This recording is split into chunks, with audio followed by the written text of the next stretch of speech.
Menteri Pemuda dan Olahraga, Menpora, Dito Aryo Tejo terseret kasus korupsi BTS Kominfo, yang sebelumnya telah menjerat Johnny G. Plate.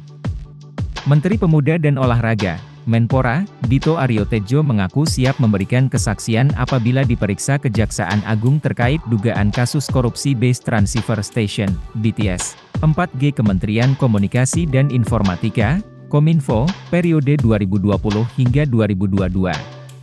Dito mengatakan akan membuka sesi khusus untuk mengundang media terkait dengan kesaksiannya mengenai kasus korupsi BTS Kominfo periode 2020 hingga 2022 itu. Padahal Menpora Dito Aryo Tejo baru bekerja selama 3 bulan.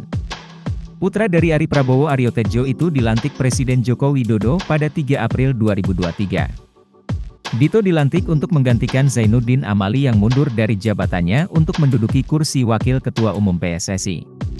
Di usianya yang masih 32 tahun menjadikan Dito sebagai menteri termuda sejak era reformasi Indonesia, menggeser Mendikbudristek Nadiem Makarim, 38.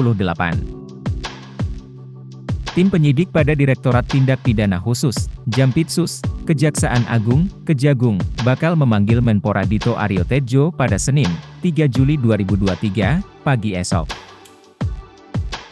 Sementara itu Menpora Dito Aryo Tejo mengaku siap memenuhi panggilan Kejagung sebagai saksi terkait kasus dugaan korupsi BTS 4G Kominfo.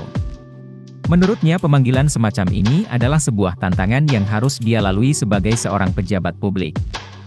Sebelumnya, penyidik Jaksa Agung Muda Tindak Pidana Khusus, Jampitsus, Kejaksaan Agung RI Febrie Adriansyah menyebut, Dito Aryo Tejo akan diperiksa sebagai saksi dalam penyidikan perkara dugaan korupsi penyediaan infrastruktur Base Transceiver Station, BTS, dan infrastruktur pendukung Kominfo.